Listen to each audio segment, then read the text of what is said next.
We welcome in our good friend Gerry McNamara. Brought to you by William Attar. Hurt in a car? Call William Attar. 444-4444. And if you happen to be watching us on QSportsTalk.com, you see Gerry joining us live now. Gerry, great to have you on. It's your last week off for the rest of the season. How are you guys using these extra days off as you get ready for the rigors of ACC play here? Yeah, we've gotten some good work in. To be honest, I'm kind of happy that it's our last week off. I like the steady grind of 3 days, 2-3 days of prep. I think you get into more of a rhythm. It was probably a good thing in terms of coming off the Duke game for us to have the time now to refocus coming into a home game, especially a home game that we need to get against a team that's playing really well. So we've gotten good work in, but we've also had a little bit of time to rest guys and get guys back healthy and get ready for this long endurance race here, this final stretch. Gerry, you said something really interesting to me last week when I talked to you on the TV version of Orange Nation about the Duke game. You said last year you guys didn't handle the Duke loss all that well, and that this year you think, given the fact that the guys are a year older and a year more mature, that you might be you might be better able to handle this loss. Can you kind of go in depth in terms of what you mean with that and why this team maybe is more capable of putting that loss behind them? I just thought last year we were playing some pretty good basketball leading into that game. And obviously when we get those guys here, it draws a big crowd and it's an incredible environment, probably the best environment in the sport. And our guys were so locked in, focused, and excited for that opportunity, that moment. And we just kind of laid an egg. And if you look back even last year, that was, I believe Duke had reeled off 11 straight. We were right maybe the beginning of that stretch when they just got fully healthy. They were 11-1 with that full group at full health. And, after that loss, the way we played after that, it just seemed like it kind of took a little bit of wind out of our sails as a young group. Exciting. We felt like we were making our push, and we were obviously on the outside looking at it as far as an NCAA tournament berth, and I think they thought that was their stretch, that they can make up for that. And when they lost that game, I think it was difficult to reel them back in. That's pretty much what I was alluding to, I think, last week. And now you're a year older and you understand how long a season is and what comes right behind every individual game. And you can't get wrapped up in one big win, one big loss. You just have to take it one game, one stride at a time. And, I think our guys hopefully are a little bit more prepared for that. I think the biggest difference between last year and this year is when they looked ahead maybe at our schedule last year, they didn't see a whole lot of opportunity in terms of gaining ground in regards to an NCAA tournament berth. And I think the league is in a much different place this year when you look at all the opportunities we have in Quad 1 and Quad 2. You really can't hang your hat on one game. It has to be game by game. So, okay, I'm sorry, Paulie, did you have something to add there? No, go ahead. I thought you were done. I was going to ask you a question. Go ahead. No, you go ahead. It's your floor. We had a chance to talk to Red a couple times since the Duke game, and he, unlike Coach Boeheim, you can tell when he's upset about something that went wrong, and it seemed to him that the second half of that Duke game was more on you guys than it was on Duke. And he, what does that play into the fact that you guys can, take this game differently than last year's Duke loss, where it was, hey, we turned the ball over, hey, we didn't get back on defense, and make it different than last year? That's why he wanted to jump in. You actually had a pretty relevant point. Yes, I do think so. I think the one thing we were really happy with, that we stuck to our game plan in terms of how we were going to defend them and keep them in front of us and force them to try to beat us from the 2-point line. I thought Justin Taylor in the first half did a really good job making it difficult for Filipowski to catch. I thought our weak side defense was really locked in, and they weren't able to penalize us on any high lows. And they got too early in the second half. We switched quick to Malik on Filipowski and switched Justin over to Mitchell. But yeah, you look back, you watch it. We always rewatch it right away, multiple times, and I think we were all really proud of the intensity and effort we gave. But 17 turnovers to a team the caliber of Duke on the road You could look at it last year like we were outplayed and outmatched. You could look at it this year like, hey, we kind of self-inflicted a lot of this. And,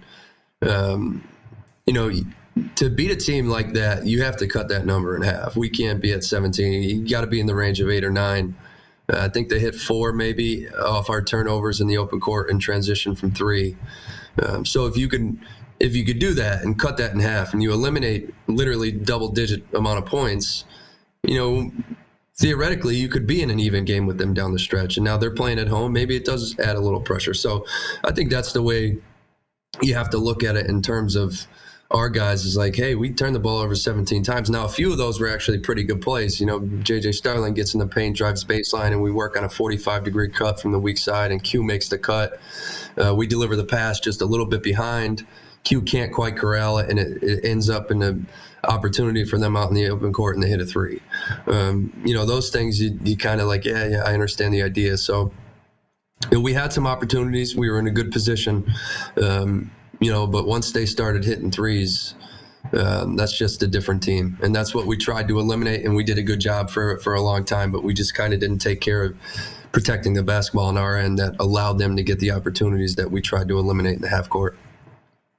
Gerry McNamara joining us here on Orange Nation for another few minutes. And, Gerry, the bench has been awesome. It's been a hot topic of discussion, certainly on this show for the last several weeks. We've had some callers call in and say, well, if these guys are playing so well, why aren't they in the starting lineup, or will they consider putting them in the starting lineup? Can you speak to that a little bit, the benefit of having a bench that guys can come in and change the complexion of the game, and also, all that goes into a change in the starting lineup? It's not something that you take lightly, right? I mean, that would be a big move that would have a trickle down effect. Can you kind of go into what is involved in having the bench production right now and why you guys like it the way it is? Yeah, kind of piggyback off the statement you made. They've been able to come in and change the flow of a game. And I think the luxury that our starting lineup kind of gives us is it gives us the opportunity early to get a guy like Chris Bell going, a guy like JT going. Can we get them a couple shots early? And then we know coming off the bench, and historically when we've had really good teams, we've had a lot of pop off the bench.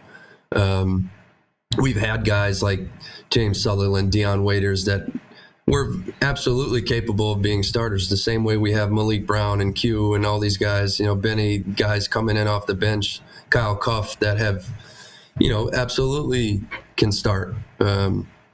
We just feel like with the way we started the season, we kind of gave those positions to guys that we felt in maybe the preseason had performed the most consistently. And as you go, you want to reward that. And at the same time, you want to reward the guys that are coming in and changing the complexion and the flow of a basketball game. So we feel like we had a really good thing going in terms of that. We still have to get Justin and Chris going.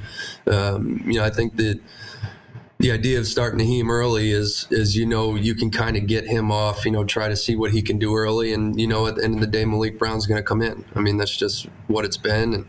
And he's played terrific. So it gives us the option of playing the amount of guys we want to play, and it gives them an early start to try to get something going. And, with those guys and the shooting ability of Justin and JT and Chris especially, we want to try to get a couple early looks for those guys and get them a rhythm. It's important as the game progresses. If those guys get early shots, can we keep a rhythm throughout 40? How do you get them shots, Gerry?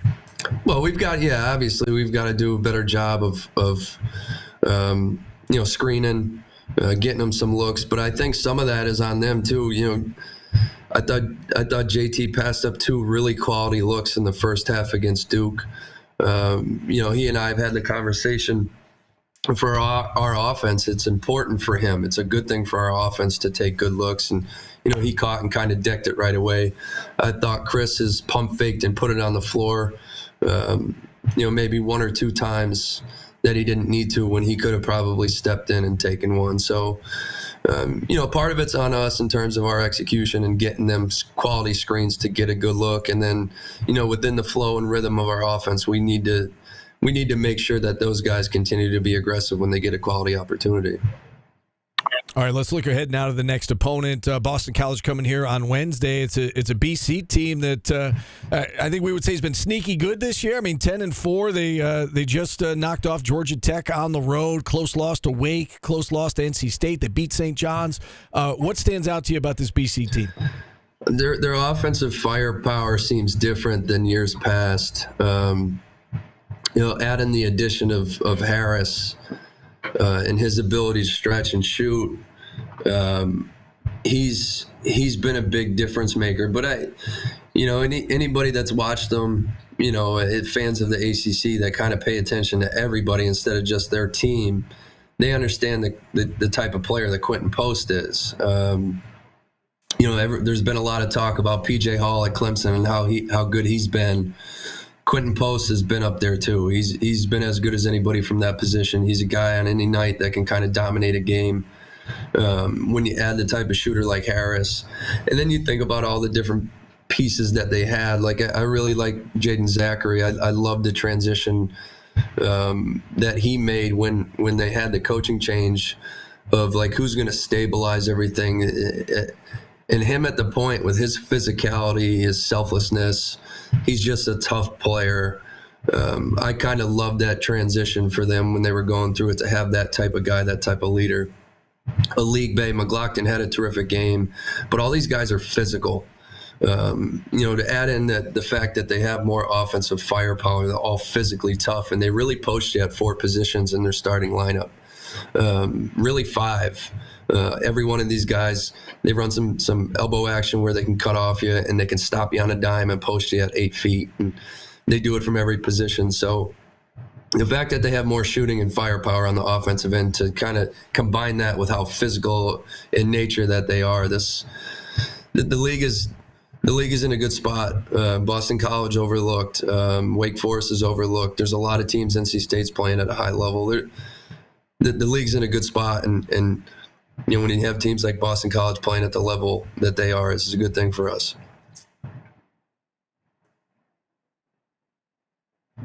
The scouting on Quentin Post, are they similar in that way? Yeah, if you go back and look at the second half, Kyle made some really, really difficult plays. I thought right at the only one we really got burned on was the high-low with JT, where he got sealed up the paint and they got an easy one. But the first play where he spun off him, it was a difficult finish. And 2 plays in the post, I thought Malik Brown did a terrific job defending him. So it was probably a good thing that we've had to defend like that last game coming into this game, because we are going to face a lot of that. And early in the preseason, when we were obviously covering a lot of our man-to-man principles, we did a lot of this. We called it the Barkley drill, where we're going to be physical in the post. There's going to be one-on-one. We're just going to back guys down and be physical. You got to stand them up. You got to contest vertically. You got to change them, change their angle. Don't give them really anything to the middle, right around the rim. So playing a guy like Filipowski from multiple positions where we had multiple guys guarding him was probably a good thing in terms of prep leading into this game, because we're going to face a lot of that. All right, you said you wanted to play games every 3-4 days. You're going to get your wish here coming up. It's 9 o'clock tip on Wednesday, and then you play every 3 or 4 days the rest of the way, Gerry. Thanks so much for coming on. Best of luck Wednesday night. I appreciate it. Thanks, guys. Gerry McNamara, brought to you by William Attar. You hurt in a car? Call William Attar. All right, and with that, we'll open up the phone lines the rest of the way. 315-437-7644. We haven't even talked NFL yet. We'll certainly get into that as the show moves along. Have we? Q's football, Q's basketball on the table. 315-437-7644. Back after this on ESPN Radio.